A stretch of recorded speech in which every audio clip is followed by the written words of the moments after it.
Hi everyone. आज हम लोग ट्रायंगल चैप्टर का एक और थ्योरम पढ़ेंगे जो इनइक्वालिटी पे आधारित है, इनइक्वालिटी पे बेस्ड है। यानी कि जो हम पिछला थ्योरम हम लोग पढ़े थे इनइक्वालिटी पे, उसका ये ठीक विपरीत है, यानी कि कन्वर्स है। पिछला थ्योरम जो हम लोग पढ़े थे वो ये था कि अगर किसी ट्रायंगल का दो साइड अनइक्वल हो तो जो बड़ा वाला साइड होगा उसके सामने वाला एंगल ज़्यादा होगा, यानी कि बड़ा होगा। और इसमें हम लोग पढ़ेंगे कि अगर किसी ट्रायंगल में जो एंगल बड़ा है उसके सामने वाला साइड जो है वह सबसे बड़ा हो।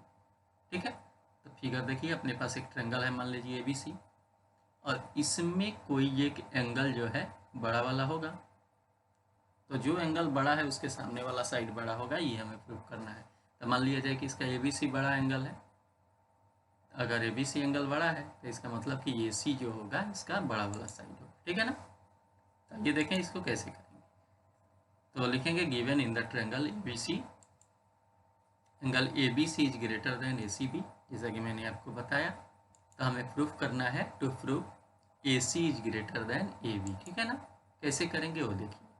इस ट्रायंगल ABC में AB और AC अगर दो लाइन सेगमेंट है, ठीक है, तो दो लाइन सेगमेंट के बीच तीन ही पॉसिबिलिटी हो सकती है। या तो दोनों बड़ा हो, या तो दोनों इक्वल हो, या एक बड़ा हो और एक छोटा हो। ठीक, या तीसरा पॉसिबिलिटी, जैसे पहला वाला पॉसिबिलिटी आपने देखा कि अगर दोनों इक्वल हो, यानी कि AB और AC इक्वल। दूसरा पॉसिबिलिटी कि अगर AB बड़ा है और AC छोटा है। ठीक है। तीसरा पॉसिबिलिटी कि AC जो है, AB छोटा है और AC बड़ा है, या फिर थर्ड साइड सबसे छोटा AB है। ठीक है ना। तो ये तीन पॉसिबिलिटी को हम लोग बारी बारी से प्रूफ करके देखेंगे कि क्या होता है। ठीक है। अब आइए फर्स्ट वाले पॉसिबिलिटी की बात करते हैं। If AB is equal to AC, अगर AB और AC इक्वल है तो angle ABC is equal to angle ACB हो जाएगा। क्योंकि अगर AB और AC इक्वल है तो ABC एक आइसोसेलेस ट्रायंगल बनेगा, और आइसोसेलेस ट्रायंगल में जो है इक्वल साइड का अपोजिट एंगल इक्वल होता है, हम लोग पीछे भी पढ़े हैं। तो अगर ये ऐसा है, अगर AB और AC इक्वल है तो ये एंगल B और एंगल C इक्वल होगा, यानी एंगल B को हम कह सकते हैं एंगल ABC और C को ACB। तो ABC और ACB इक्वल होगा। लेकिन हमारे पास दिया गया है, क्या दिया गया है कि ABC जो है ACB से बड़ा है, अर्थात ये हम लोग यहाँ जो पहुँच रहे हैं वो कंट्राडिक्शन है, ये गलत, मतलब कि उसको कंट्राडिक्ट कर रहा है, विरोधाभास है, ये सही नहीं है। इसलिए यहाँ जो हम लोग जिस जगह पे, जिस पॉइंट पे अभी पहुँचे कि ABC जो है ACB के बड़ा होगा, जो कि गलत है, क्योंकि हमारे पास पहले से है कि ABC जो है वह बड़ा है ACB के। ठीक है ना। दूसरा कंडीशन देखते हैं। तो इसका मतलब कि ये सही नहीं है कि AB is equal to AC नहीं है, अर्थात AB is not is equal to AC।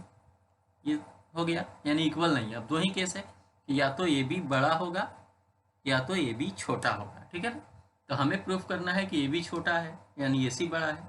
आइए दूसरा केस देखते हैं क्या होता है। दूसरा केस है कि if AB is greater then AC, अगर AB बड़ा है AC छोटा है, तो पिछले थ्योरम से जो साइड बड़ा है उसके सामने वाला एंगल बड़ा होगा, तो इसलिए AB का सामने वाला angle ACB is greater then ABC होगा। और ये भी विरोधाभास है, कंट्राडिक्शन है, क्योंकि ABC पहले से हमारे पास दिया हुआ है कि ABC जो है ACB से बड़ा है। ठीक है, और यहाँ इसके उल्टा आ रहा है, अर्थात ये भी एक कंट्राडिक्शन है। तो इसका मतलब ये होगा कि ये बड़ा भी नहीं है। ठीक है ना, ये भी बड़ा भी नहीं है और ये भी इक्वल भी नहीं है। तो इसका मतलब क्या होगा, तीन ही केस होता है, या तो कोई चीज़ बड़ा हो या इक्वल हो या छोटा होगा। तो अगर बड़ा नहीं है, इक्वल नहीं है, तो छोटा होगा, अर्थात AB जो है वह AC से छोटा होगा। इसलिए AC is greater than AB। ठीक है, और ये तीसरा कंडीशन जो है अवश्य सही होगा, क्योंकि दो गलत है तो तीसरा अवश्य ही सही होगा, अर्थात ये आपका थ्योरम प्रूफ होगा। कोई दिक्कत नहीं किसी को।